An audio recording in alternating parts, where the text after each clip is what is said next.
masakit pala if the rejection is coming or if the reason of being rejected is directly about you. Yung rejection, it can also lead to something na hindi mo originally planned. You will not experience rejection if in the first place, you didn't try.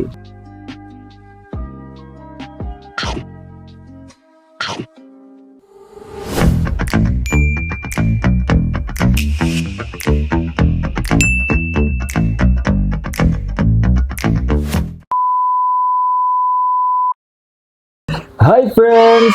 So welcome to another episode of Catch Reality. So this is episode 3. Yeah, episode 3 na. And welcome February! Grabe, no? Ang tagal-tagal ng January. Grabe. So, last year din parang ganun din yung feeling, di ba? Ang tagal-tagal ng January, ganun. Pero ang dami nangyari in general. Yan. Sa akin din, ang dami ko ding na-experience. Ayun, so, syempre, our tradition, in every vlog or every vlog na gagawin natin, of course, nasa harap tayo ng ating hapagkainan. By the way, friends, welcome again to Casa Pero. So, from the last episode, nandun tayo sa Baguio, and now we're here again in our own little room sa ating Casa Pero. Yay! Here's our food for today. Yan. So, ako actually, nagkikrave kasi ako dito dahil nga bumili kami ng mga gulay sa Baguio. May nakita ako doon, ang dami talaga. Parang siguro 1 kilo yon, I'm not sure. Pero ang dami niyang mga potato balls. Recently, nahihilig talaga ako sa potato, sa fries, ganun. May natira pa ako. Kailan pa kami nag-Baguio, parang mid-January pa yon, may natira pa. So, ito talaga yung gusto kong gawin dyan. Yes, ang seafood boil. Ano ba tawag dito? Basta seafood boil. Ayan, so ito yung mga nabibili natin sa mga Andy Seafood, di ba? Ayan, so kaya ko siyang lutuin. Kayo ba, friends? Gusto nyo magkaroon tayo ng cooking vlog? Ayan, kung gusto nyo, mag-subscribe muna kayo. Kailangan nyo muna mag-subscribe. Siyempre, brown rice. Then we have our water here. So, friends, nakita nyo naman kung ano yung ating headline or yung name ng ating vlog. It's all about rejection. So, bakit ko nga ba napili tong topic na to ngayon? Yan. So, napili ko tong topic na to dahil I just experienced a rejection. So, first, share your recent experiences about rejection. Yan. So, bago ko sagutin yan, kumain muna tayo. Kasi katulad na naman ng mga previous episode, hindi na naman tayo nakakain. So, mahilig din ba kayo sa ganito, friends? Kung mahilig kayo, comment nyo. Saan ba kayo, may mga recos ba kayo or mga, saan kayo madalas kumakain ng mga Andy Seafood, ganyan. Ako meron ako kinakainan sa may, I forgot yung street, but basta within QC lang siya, lalo na nung nasa QC pa ako. Ano siya, 24 hours, tapos, yun nga, Andy Seafood sila doon. May crabs, gano'n. So, mga gano'n. And, ano yun, ang sarap, parang ilang beses ba ako? Nakatatlo ata ako, or 4. Basta, isa doon, ako lang mag-isa. Kasi nagkikrave lang talaga ako, and nagpunta ako doon mag-isa. I forgot the name eh. Basta nandito yon. Ayan. So, kain muna tayo. Kain po.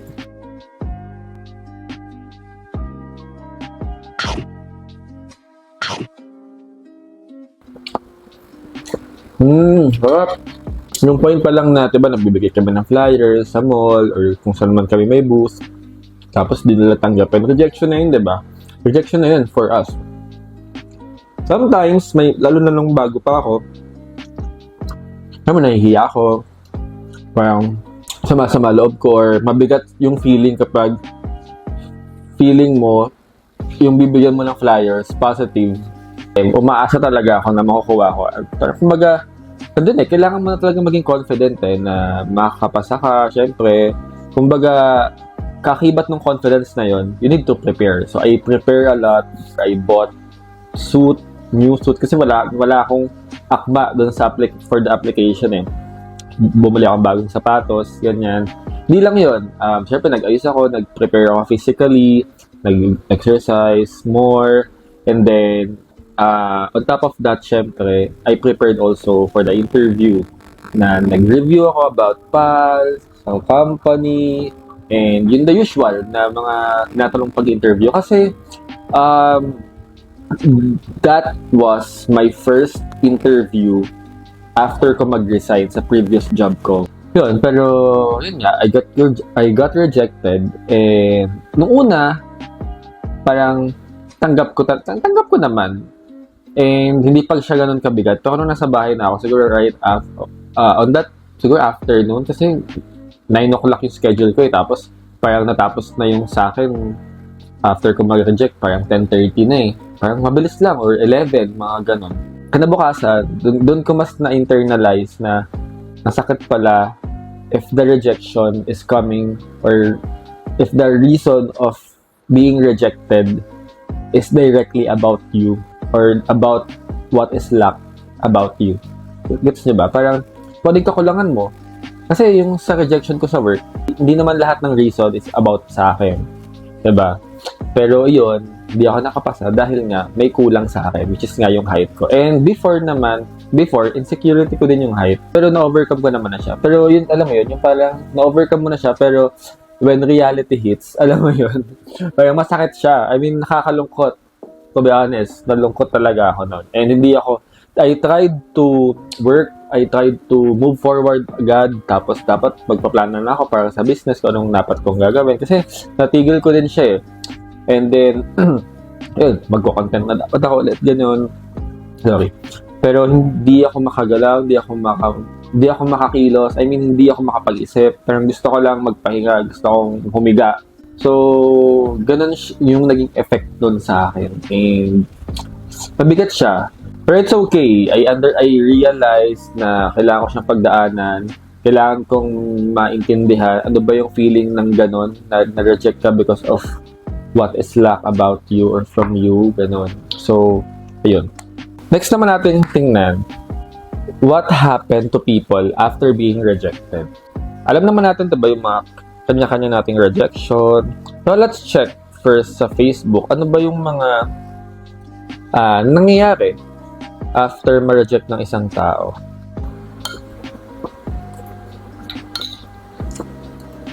May nakita ko ditong post sa account ni Black Rose Mystic. I think I can relate it to the question. Sabi dito, a victim needs boundaries just as much as perpetrator needs boundaries. Then, dun sa caption, may nakalagay, meron siyang medyo mahaba siya na statement na about nga din sa rejection. Pero, more on, nakaspecify siya sa what if yung batang yun, yung victim na yun is bata. Naka-experience ka ng rejection, bata ka pa lang.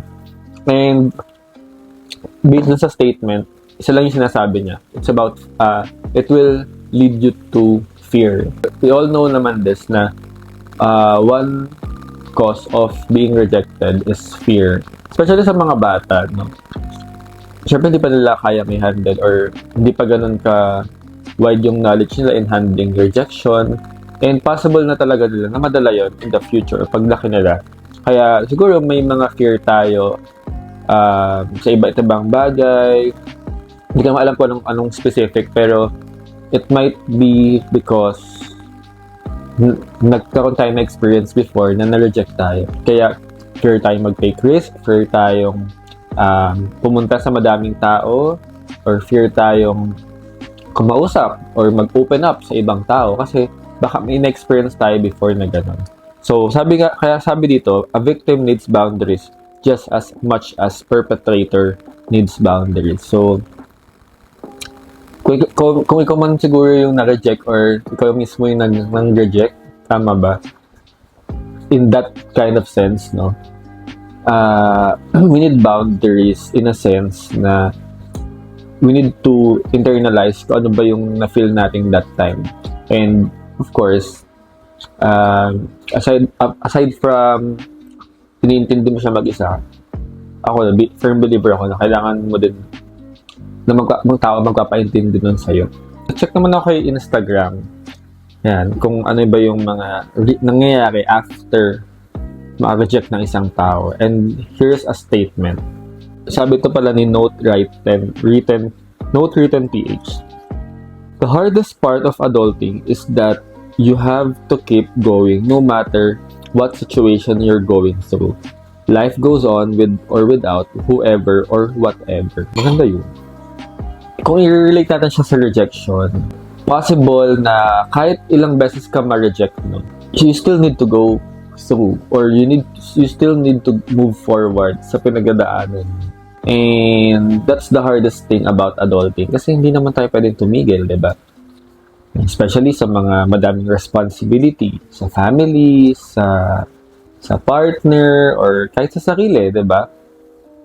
So, yun. Isa yun sa magandang point niya na ano ba yung madalas na nangyayari after ma-reject ng isang tao. Wala naman tayong choice, kundi magpatuloy, diba? Ito, like, na-reject ako, kahit nag-pause ako ng saglit, pero kailangan ko pa rin magpatuloy. Thank you, FB and Instagram, for helping us. So, dahil dyan, kakain muna ulit tayo. Ayan. Hirap magkamay, namawakas ako ng cellphone eh.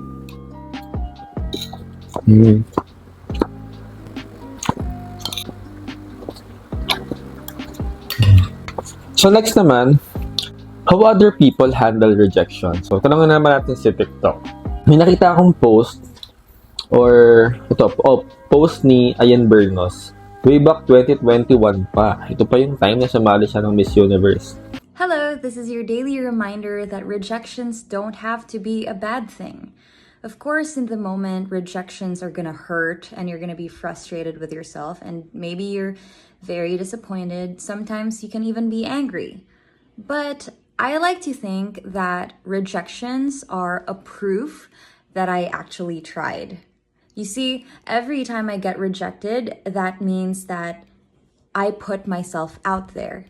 And the more times I put myself out there, I think it just follows that the more chances I have at succeeding as well.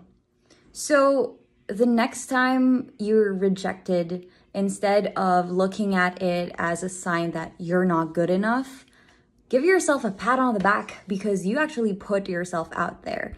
And that is incredible. Rejections might not give us what we want, but rejections will show us that we do have a fighting spirit. And that fighting spirit, my friends, I'm telling you, that fighting spirit is going to take us places. Maybe not our original goal, but it's gonna take us places for sure. Very well said. Alam mo, fan din talaga ako ni Ayan Bernos. Kahit lalo nang lumaban siya sa Miss Universe, sobrang inspiring niya. Sobrang ganda nung sinabi niya na let's look at it, or yun nga, hinahandle niya yung rejection in a way na it's not about seeing kung ano yung kahinaan mo, pero mas nag-focus siya doon sa fighting spirit na ginawa niya. Kasi ibig sabihin, na-reject siya because na-reject siya kasi nag-try siya. Yun lang naman yun eh. And nakita nga niya yun. Mas nakita niya na she has a fighting spirit na yun nga, nabanggit din niya na yung rejection, it can also lead to something na hindi mo originally planned. In that kind of mindset ni Ayan Bernos, ganun niya hinahandle yung rejection. Parang meron siyang specific na sinabi. The more na nare-reject siya, it's also a sign na there are more chances na mag-succeed din siya. You will not experience rejection if in the first place, you didn't try. Sobrang ganda ng sinabi ni Ayan. So, thank you, Ayan. So, for sure, yung iba din sa inyo, ganun din siya i-treat yung mga rejections.